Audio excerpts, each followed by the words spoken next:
तो अपने नारे से आरएसएस और बीजेपी के लोगों ने सीता मां को क्यों निकाला है? सीता माता को क्यों निकाला नारे से? वो कभी जय सिया राम क्यों नहीं बोलते? अगर जय श्री राम बोलना है बोलिए, मगर आरएसएस के लोगों को जय सिया राम बोलना पड़ेगा।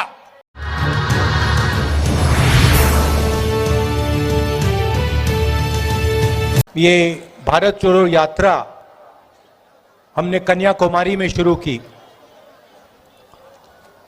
और अब ये राजस्थान से दिल्ली होकर श्रीनगर तक जाएगी और श्रीनगर में हम अपना तिरंगा, प्यारा तिरंगा लहराएंगे।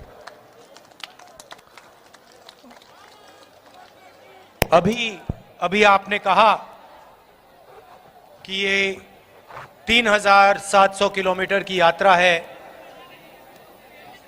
बहुत लंबी यात्रा है, बहुत मुश्किल यात्रा है, मगर सच बोलें तो मैं आपकी बात से सहमत नहीं हूं। सच्चाई यह है कि 3700 किलोमीटर से ज्यादा हमारे किसान, हमारे मजदूर चलते हैं,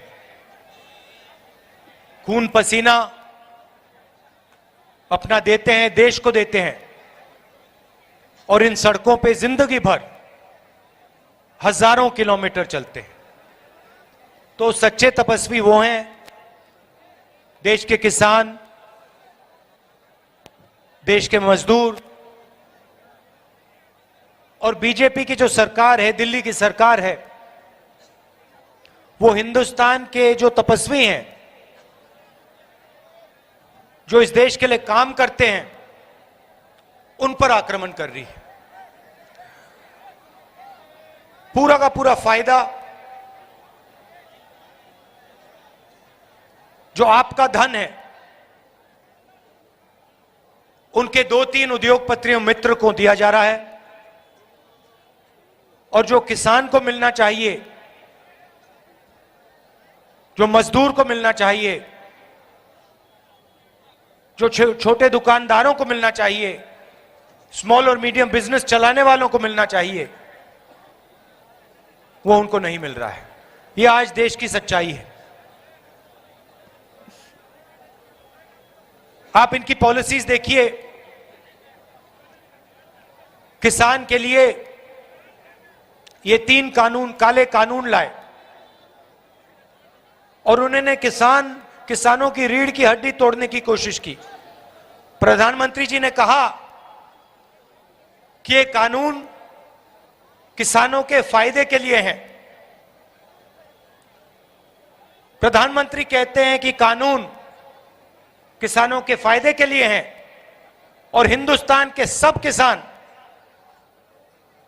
सड़कों पे उतरे, प्रदर्शन कर रहे हैं और अंत में किसानों की शक्ति ने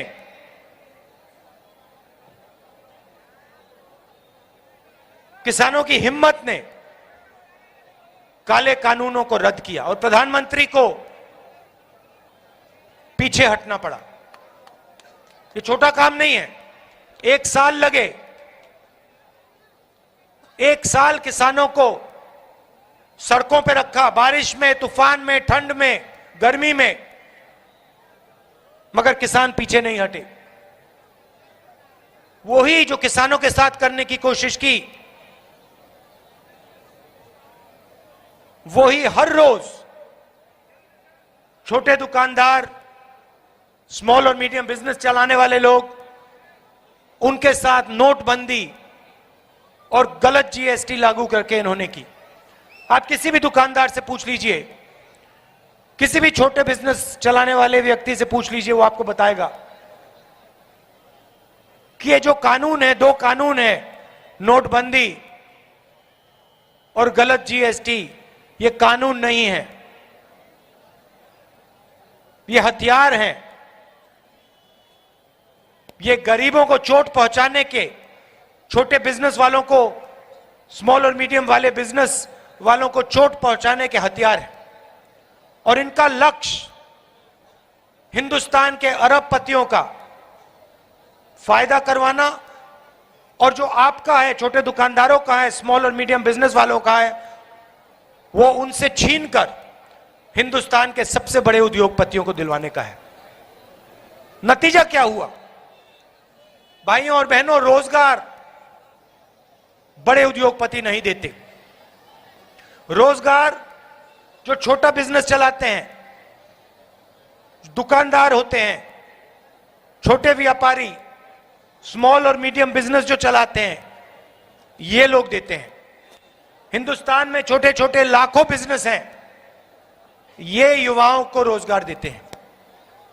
नोटबंदी और जीएसटी ने इन सबको खत्म कर दिया। नतीजा यह हुआ कि आज हिंदुस्तान अपने युवाओं को रोजगार नहीं दे सकता। जितनी भी कोशिश कर लो, आज का युवा नोटबंदी और जीएसटी के कारण इस देश में रोजगार नहीं पा सकता है। सच्चाई है। यह रास्ता बंद किया, दो और रास्ते हैं। एक रास्ता पब्लिक सेक्टर का, पब्लिक सेक्टर की सब कंपनियों को, बीएचईएल, रेलवेज, तेल की कंपनीज को, सबको एक के बाद एक ये प्राइवेटाइज कर रहे हैं। तो पहले जो गरीबों के लिए रास्ता था, रोजगार का रास्ता था, उसको भी इन्होंने बंद कर दिया है। और अंत में जो सरकारी नौकरियां होती हैं, जो राजस्थान की सरकार अभी भी देती है, स्कूल्स में, कॉलेजेस में और स्वास्थ्य के जो सिस्टम में, अस्पतालों में, सरकारी अस्पतालों में, उन सब को नरेंद्र मोदी जी की सरकार और जहां भी बीजेपी की सरकारें हैं, वो एक के बाद एक बंद कर रहे हैं। तो रोजगार के सारे रास्ते बंद हो रहे हैं और इसके कारण देश में डर पैदा हो रहा है और डर को बीजेपी के लोग नफरत में बदलते हैं। इसीलिए हमने ये यात्रा शुरू की, कन्याकुमारी से कश्मीर। बेरोजगारी के खिलाफ, जो महंगाई नरेंद्र मोदी जी की सरकार बढ़ाती जा रही है, जो पेट्रोल के दाम बढ़ते जा रहे हैं, जो गैस के सिलेंडर के दाम बढ़ते जा रहे हैं, इसके खिलाफ देखिए ताली बज रही है। यूपीए के समय 400 रुपए का गैस सिलेंडर होता था। यूपीए के समय 400 रुपए का गैस सिलेंडर होता था, आज 1100 रुपए का है। यूपीए के समय 60 रुपए का पेट्रोल होता था, आज 107 रुपए का है।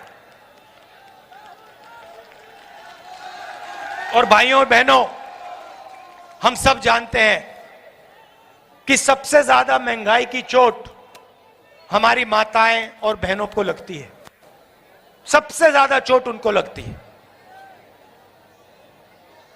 मैं बीजेपी से एक बात पूछना चाहता हूं, आरएसएस से एक बात पूछना चाहता हूं।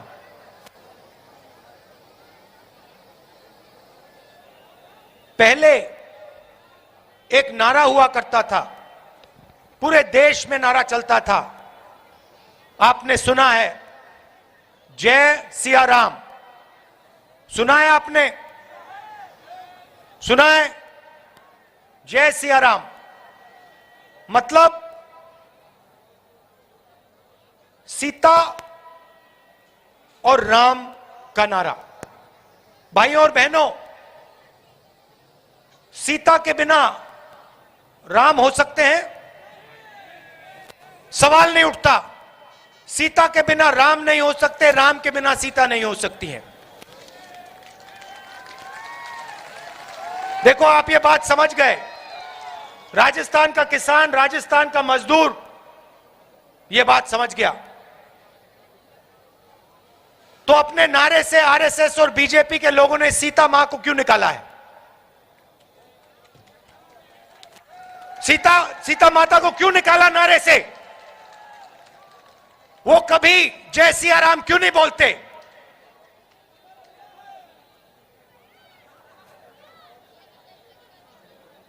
ठीक है, अगर जय श्री राम बोलना है बोलिए,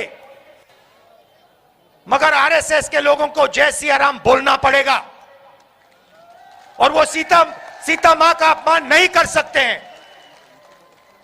और एक दूसरा नारा है जो गांधी जी कहते थे, वो शायद सबसे सुंदर नारा है। आपको याद है? हां, हे राम। यह सबसे गहरा नारा है। हे राम का मतलब मैं आपको बताना चाहता हूं। जो शब्द गांधी जी ने गोली खाने के बाद कहे थे 3 बार, हे राम, हे राम, हे राम, उस नारे की गहराई और गांधी जी की सोच मैं आज आपको बताना चाहता हूं। हे राम का मतलब, जो राम भगवान थे उनकी एक सोच थी, उनके दिल में एक भावना थी, उनका जीने का तरीका था। वो सबका आदर करते थे, वो नफरत किसी से नहीं करते थे, वो सबसे प्यार करते थे, सबसे गले लगते थे। वो भावना को हम हे राम कहते हैं। और जब हम हे राम कहते हैं, हम निर्णय करते हैं कि जो राम जी की भावना थी, उस भावना से हम अपना जीवन जिएंगे। यह है मतलब हे राम का। यह भी नारा आरएसएस के लोग भूल गए हैं। वो कभी जय सिया राम नहीं बोलते, सीता को परे कर दिया, और हे राम कभी नहीं बोलते, क्योंकि वो जो राम भगवान की जो भावना है उसको नहीं मानते। क्योंकि अगर मानते तो इस देश में जो नफरत फैला रहे हैं, जो हिंसा फैला रहे हैं, वो कभी नहीं फैलाते। जो किसानों के साथ वो अत्याचार कर रहे हैं, जो युवाओं को वो बेरोजगार बना रहे हैं, जो महिलाओं का वो अपमान कर रहे हैं, वो कभी नहीं करते। तो मैं आरएसएस के लोगों से कहना चाहता हूं, आप राम भगवान को समझिए, उनकी भावना, उनके जीने के तरीके को समझिए। उन्होंने सिर्फ प्यार की बात की थी, भाईचारे की बात की थी, इज्जत की बात की थी, नफरत की बात नहीं की थी, हिंसा की बात नहीं की थी।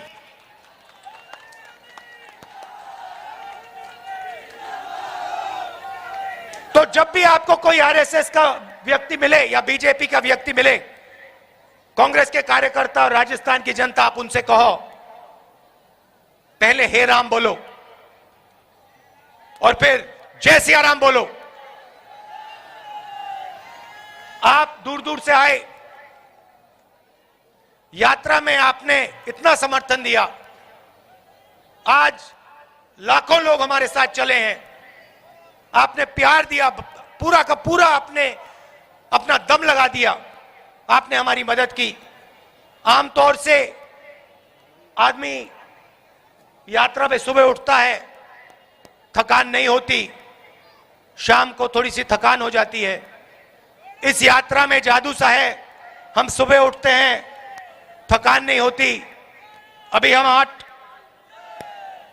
6-7 घंटे चले हैं और ऐसा ही लग रहा है कि आज अभी अभी उठे हैं, अभी अभी यात्रा शुरू की है।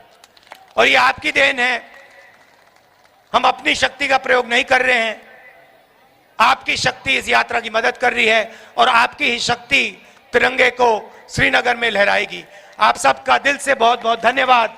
नमस्कार, जय हिंद।